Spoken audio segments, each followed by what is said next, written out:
Today was a bonus day of practice. Tight end Mark Andrews not on the field. Again, John Harbaugh said still no need to panic. He should be at practice Wednesday. We have been dealing with very hot temperatures, and even on Friday, we're still looking at highs in the 90s. We'll have our chance for showers and storms, but after that, temperatures gradually fall for the rest of the weekend. We're talking 86 on Saturday with another round of scattered showers and storms. And unfortunately, we have another chance for storms on Sunday, but notice temperatures in the low 80s. This is close to average for this time of year. Coming up, I'll have a closer look at the heat over the next few days and when to expect that cool down in my full forecast in about 20 minutes. Back to you. Thank you, Jasmine. Coming up on Fox 45 News at 6 o'clock, investigating overdoses as homicides. The drastic steps some police forces are taking to crack down on a surge in deadly drugs. And how do you escape the heat if you don't have AC? What you need to know to stay safe during a code red alert.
Extreme heat in Baltimore, just how high temperatures could get and what you need to know to stay safe.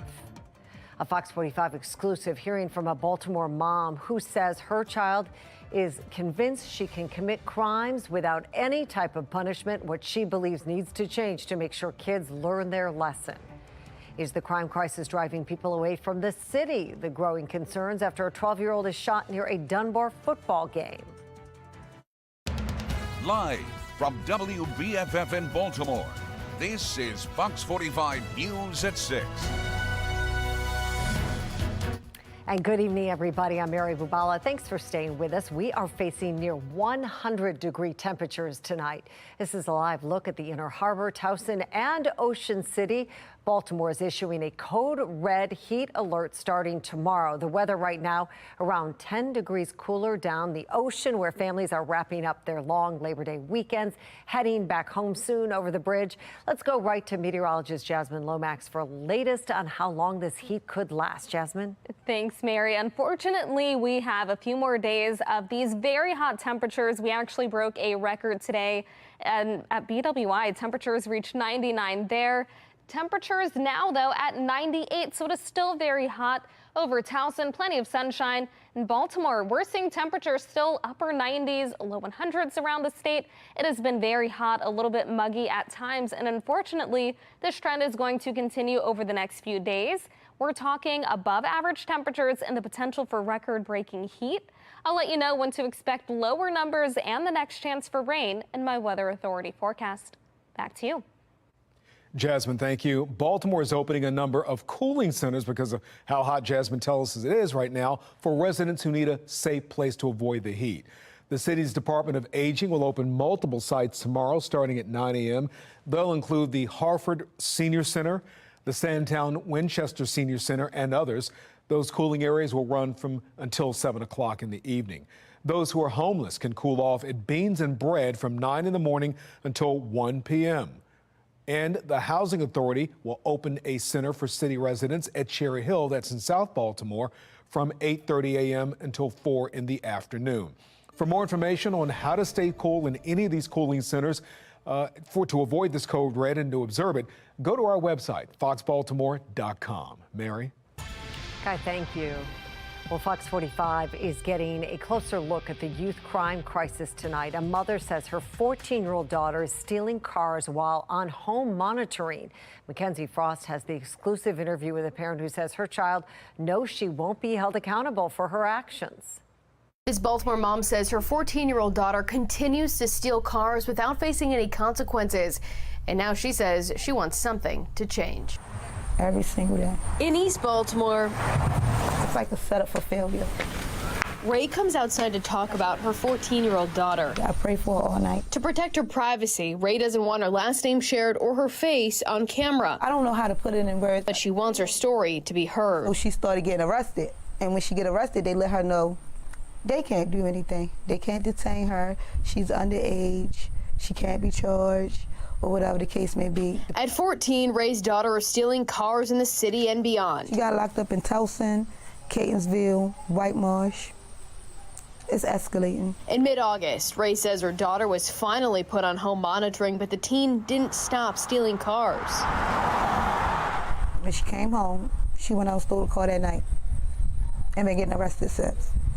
On home detention. But she's been arrested ever since. On home detention, they still won't do nothing. They won't violate her. All we can do is keep making phone calls back and forth while the child is out committing crimes. That last arrest, She was just arrested again August the 30th. landed her in the Juvenile Justice Center in Baltimore City. A hearing on September 1st. Now Ray's daughter in a Department of Juvenile Services facility. I plead and I cried for them to arrest her and not to send her in the group home because I didn't think the group home was going to be effective. They be giving them a slap on the wrist. But she worries it's not enough, and she says the laws are part of the reason. They need to stop making excuses. They need to start locking these kids up. They need to change the laws. And the precedent has been set. When they're teenagers, they know what they're doing. They know right from wrong. I don't know what to do. We tried everything, literally. Ray says the police department aren't helping her with her daughter, and DJS hasn't offered many solutions.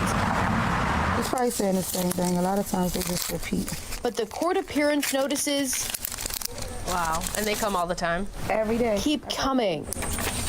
And this Baltimore mom says she worries about what comes next for her daughter if lawmakers don't take a look at changing the laws surrounding juvenile justice. I want my daughter somewhere I know where she at. I can go to sleep. At night, I'm worried. I be scared my daughter gonna get shot. I worry about my daughter not living till her birthday in December. I worry about my daughter every single day. This isn't the first time we've heard from families who are frustrated with the current juvenile system. Meanwhile, we know the Department of Juvenile Services says a review of the home monitoring system is being done, but it's unclear if or when any changes will be made.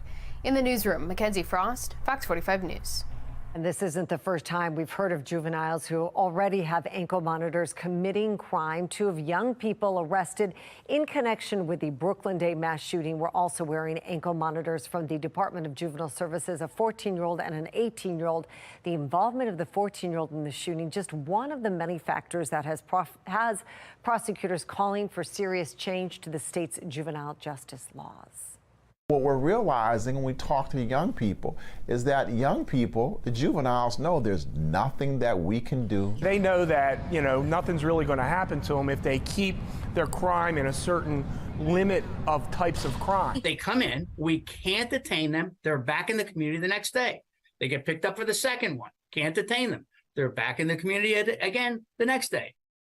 Well, the state's attorneys taking issue with two laws in particular. The Juvenile Justice Reform Act prevents children 13 and under from being charged with most crimes. And the Child Interrogation Act keeps police from questioning juveniles without a parent and an attorney present. Lawmakers had a chance to amend those laws during this year's legislative session, but didn't approve any changes. Now, Fox 45 News sent questions to Governor Wes Moore's office last month asking about what changes needed to be made to hold juveniles accountable. In response, the governor's office sent us a statement saying the governor will continue to work with legislators and community leaders to bring solutions that provide real measures of accountability. And that brings us to our question of the day. What would you like the governor to do about juvenile crime before the next legislative session?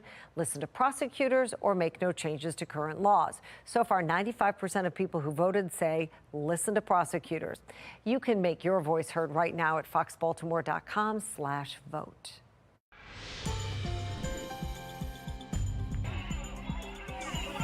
Flag of the play.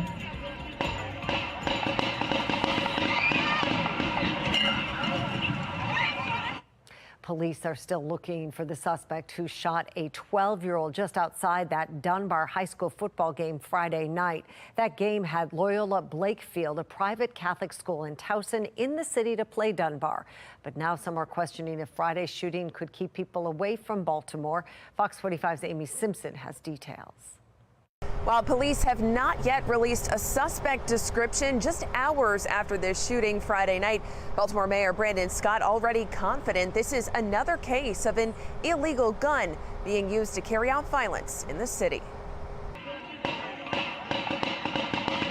Gunshots outside of a high school football game Friday night, sending nearby student athletes, coaches, and fans scrambling. It was still daylight, 7 o'clock. Private security gives chase to the suspect, but unfortunately he gets away. Police said a 12-year-old boy was injured by that gunfire outside the game. It's a beautiful night. Folks are going to be outside, and they should be able to do that without someone cowardly coming to shooting them. But Baltimore's crime problem also boiled over into this unrelated youth sporting event. The chaos inside the stadium captured on a live stream of the game, being shared widely on social media. Thank God my daughter made it home safely. She loves her school and just wanted to support. Broad daylight, said one person. The kids can't even play football in peace, another chimed in. Everything about this is not normal, wrote City Councilman Isaac Yitzi Schleifer. It's not normal that families can't just enjoy watching their student athletes without fear of being killed.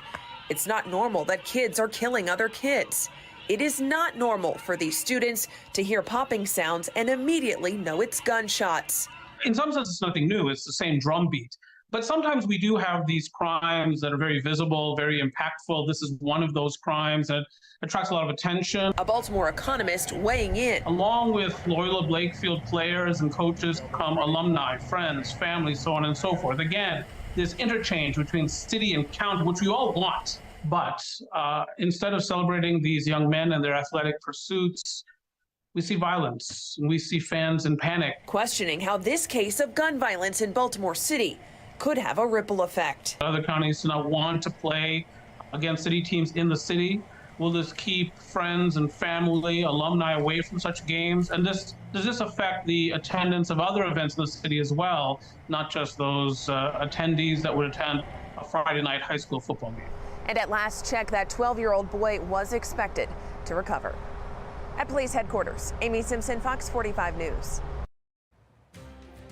With a code red heat alert, some classrooms may not be able to handle the weather, why some city schools are already preparing to send kids home early. A competition conundrum. I'm Christine Frizell with a look at the complicated relationship between the U.S. and China, especially in the days ahead. Fox 45 News, winner of 16 2022 Regional Emmy Awards, more than all other Baltimore news stations combined.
The Biden administration is navigating some tough waters when it comes to the complex relationship with China.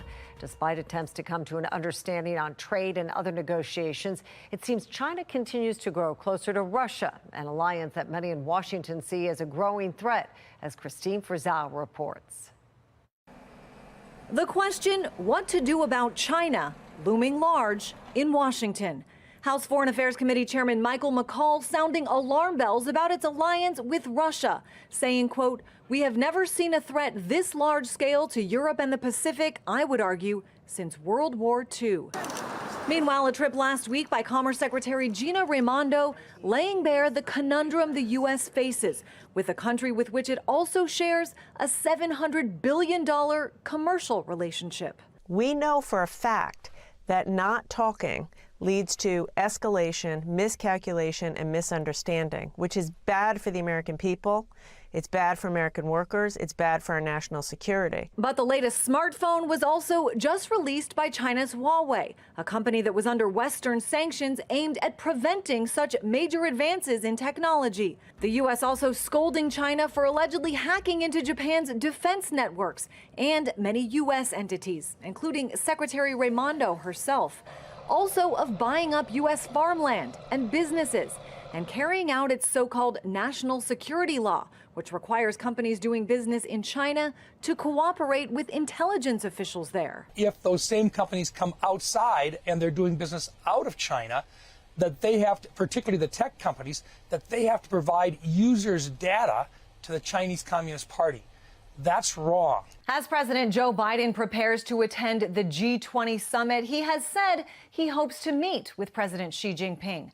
But there are recent reports that the Chinese president may not even come, a move that would be viewed as a snub by much of the world. China accused more and more of playing by its own rules. In a global setting with growing concerns, the invasion of Ukraine by Russia could be followed by an invasion of Taiwan by China.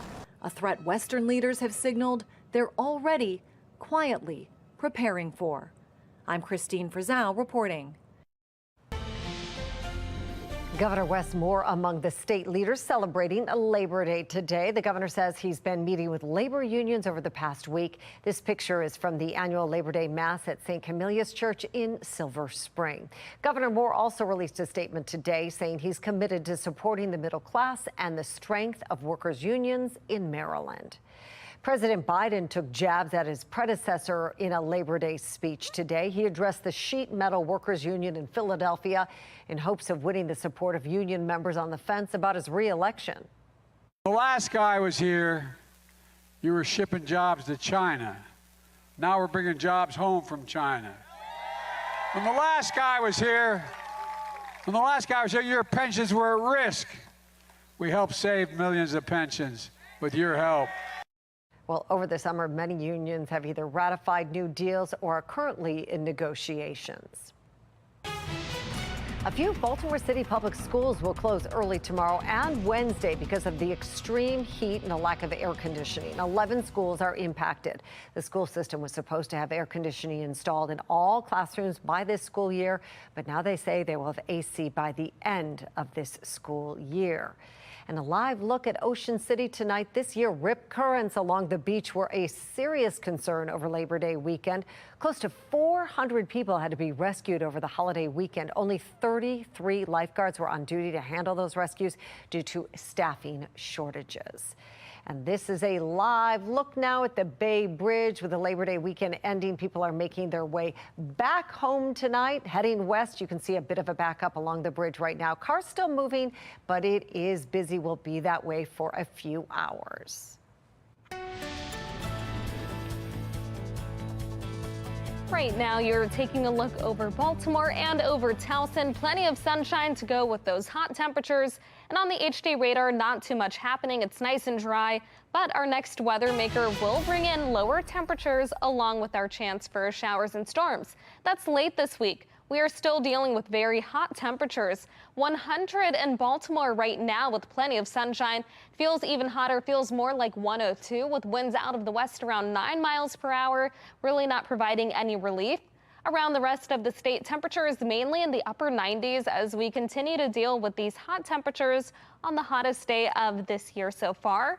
Overnight, we'll drop to the 70s, keeping things very mild. Then after that, we are back to hot temperatures again tomorrow. We're looking at highs in the upper 90s, and this could mean another record-breaking day. We're dry around our region. We have high pressure to our south. That high pressure will remain in place over the next few days, and that means dry weather along with lots of sunshine. Tomorrow looks good as the day begins. We'll have those warm temperatures, 70s and 80s around 8 a.m. Then more clouds arrive as temperatures reach the upper 90s tomorrow afternoon. We'll stay dry overnight, and again for Wednesday morning, plenty of sunshine. By the afternoon, another hot one as temperatures reach the upper 90s once again for the fourth day in a row. We'll have our next chance for a few showers and storms on Thursday, and the rain chances continue through the weekend. It's Monday when we're back to that drier pattern. Coming up, I'll have a closer look at just how long the heat wave lasts and when to expect lower temperatures in the exclusive 10-day forecast. Weather Window, presented by the National Weather Desk. Take a peek at this giant sinkhole in this small South Carolina town. Nearly a foot of rain a dahlia produced last week created this huge hole, and these vibrant pink and purple skies visible over western Nevada Friday morning. The mountains also showing off their purple tinted majesty ahead of rains later on. And on Saturday, heavy rains drenched Las Vegas. For more content like this, like the National Weather Desk on Facebook.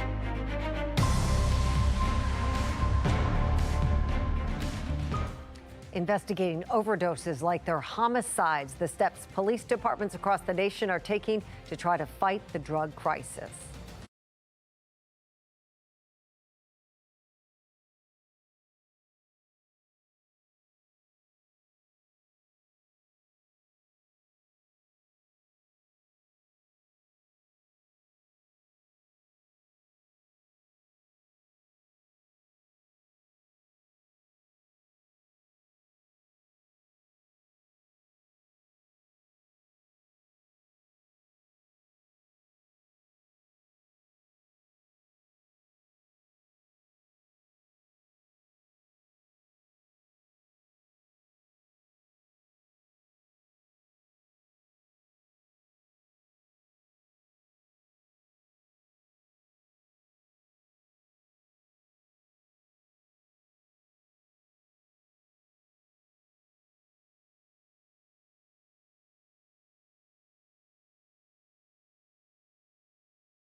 Across the country, police departments struggling to get a handle on the opioid drug crisis. Some communities now reported more deadly pills laced with fentanyl are making their way into the U.S.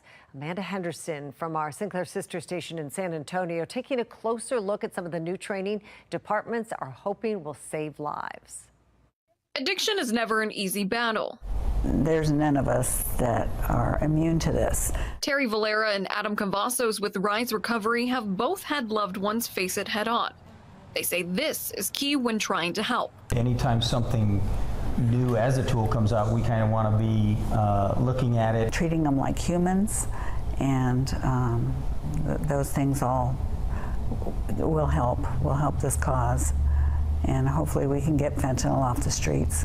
Bexar County Sheriff Javier Salazar says fentanyl is no joking matter. We're seeing more and more deaths as a result of this. Sheriff Salazar says this is part of the reason why. It used to be at one point, 4 out of 10 pills were testing positive for fentanyl. That number has actually gone up over the last couple of years from 4 out of 10 to 6 out of 10. Abigail Moore with the San Antonio Council on Alcohol and Drug Awareness says more than 100,000 Americans died in the past year because of overdoses. Most of the drugs that young people are getting a hold of, 70% of those are being laced with fentanyl. Earlier this year, Sheriff Salazar launched the One Pill Can Kill educational class, and a few weeks ago, they changed their standard operating procedures for fighting against fentanyl. As you can see in this demonstration from Rise Recovery using salt and pepper, the true amount of fentanyl can easily hide. These pills that were tested by law enforcement used to test out at about 1.4 milligrams per pill.